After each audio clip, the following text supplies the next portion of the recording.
Story RH, le podcast RH qui ne vous raconte pas d'histoire. Bienvenue à toutes, bienvenue à tous. History is made of stories. Dans cet épisode, nous allons nous interroger sur ce qui se dissimule derrière la GPEC, la gestion prévisionnelle des emplois et des compétences.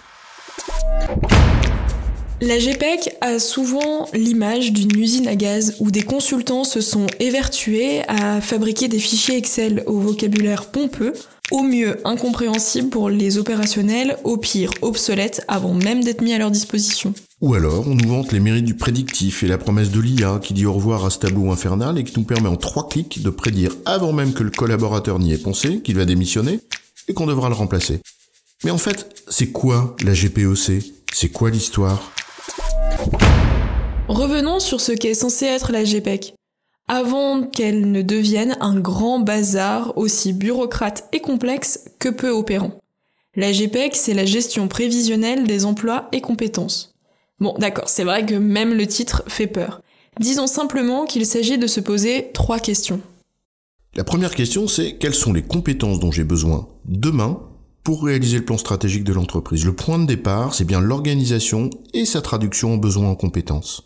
Prenons l'exemple d'une entreprise dont le plan stratégique à 3 ans a pour ambition de réviser entièrement ses circuits de distribution pour s'adapter à des comportements d'achat qui passent désormais par le numérique, avec une forte désaffection de l'achat en boutique. Non seulement elle a besoin d'anticiper un fort besoin en compétences digitales appliquées, data scientist, e-marketing, etc., mais aussi en termes logistiques, par exemple avec le développement du click and collect, l'importance d'un delivery rapide, etc. La deuxième question à se poser est celle de la situation de départ. En d'autres termes, quelles compétences avons-nous aujourd'hui et comment peut-on anticiper leur déformation à l'avenir ? En tenant compte de la pyramide des âges, des départs à la retraite, mais aussi de la pression sur des compétences pénuriques, qui pourraient engendrer un fort turnover subi, etc. On a en effet besoin de savoir ce qu'est la situation de départ, mais c'est pas un exercice si facile. Il y a en effet les compétences identifiées parce qu'elles correspondent à celles que les personnes mobilisent dans leur poste, elles sont donc connues, évaluées et présentes normalement dans le système d'information. Mais il y a aussi les compétences qu'ont les personnes indépendamment du poste qu'elles occupent, et ça constitue un potentiel qui est mobilisable, mais souvent inexploité parce qu'il est méconnu. Mais ça, c'est un autre sujet. Finalement, cette question renvoie à l'un des besoins de la fonction RH. Connaître la ressource qu'elle est supposée gérer, en l'occurrence les femmes et les hommes de l'entreprise, et donc leurs compétences. Et sur ce point, un SIRH bien pensé et bien structuré pourrait leur faciliter la tâche, mais c'est un autre sujet. La troisième question coule de source. Entre ce dont on a besoin à terme et ce dont on dispose maintenant, et la manière dont ça va évoluer, eh bien on se demande comment passer de l'un à l'autre. Facile à formuler, oui, mais là encore, pas facile à réaliser. Pour répondre à cette question, on a plein d'outils, plein de domaines RH que l'on peut mobiliser. Le recrutement est souvent le premier auquel on pense. Je n'ai qu'à recruter. Oui, mais peut-être qu'il faut aussi envisager des restructurations, des redéploiements massifs, des réaffectations, etc. Sur un registre positif, on peut aussi chercher à développer les compétences des collaborateurs que l'on a déjà, en mobilisant la formation, mais aussi des filières métiers, avec des parcours de professionnalisation, etc. Oui, on peut encore aller plus loin et parler d'extended workforce. Les compétences que nous n'avons pas, nous pouvons certes chercher à les recruter ou à les développer, mais on peut aussi envisager d'autres formes en ayant recours à une main-d'œuvre temporaire ou à des prestataires externes. Et cela peut donc aussi, dans certaines entreprises, passer par des rachats d'entreprises.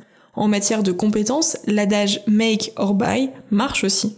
Et là, on voit bien que cette prévision sur les emplois et compétences peut irriguer la stratégie de l'entreprise très en amont. Et le recours à une main-d'œuvre temporaire, de l'externalisation ou des rachats, c'est une éternelle ligne de démarcation avec les opérationnels. Et ça impose à la fonction RH de bien connaître l'activité, la chaîne de valeur et l'organisation, si elle veut apporter une réelle valeur ajoutée, faute de quoi ce type d'approche ne se fera pas en concertation harmonieuse avec les opérations. Bon, on va peut-être arrêter l'énumération des moyens ici, mais vous avez compris. La GPEC ne se résume pas à une liste à la Prévert de compétences déclinées en niveau de base, de maîtrise, expertise, etc., mais il s'agit bien d'une réflexion prévisionnelle qui irrigue l'ensemble des domaines RH, et parfois également la stratégie de l'entreprise. Alors c'est vrai que la GPEC c'est souvent une usine à gaz peu opérationnelle quand on la théorise trop. Surtout que le P de prévision, quand l'incertitude fait rage, c'est de plus en plus difficile. Tant que nos entreprises étaient dans un mouvement qu'elles jugeaient suffisamment stable et lisible, elles pouvaient s'inscrire plus facilement dans une logique de prévision. Mais à mesure que l'incertitude et la complexité caractérisent leur environnement, l'exercice devient vite délicat. Et ça ne veut pas dire qu'il faut abandonner cet exercice, mais peut-être faut-il se rappeler que prévision et prospective, c'est pas la même chose. Et que justement, il conviendrait d'envisager différents scénarios et d'ajuster le tir en fonction de ce qui advient réellement dans les faits. Finalement, faire preuve de souplesse et d'adaptabilité, en collant en permanence aux besoins de l'organisation, tout en veillant à une prospective des métiers. Mais c'est plus facile à dire qu'à faire. Cela passe, comme tu le disais, pour la fonction RH, par une connaissance intime de l'activité et de l'organisation,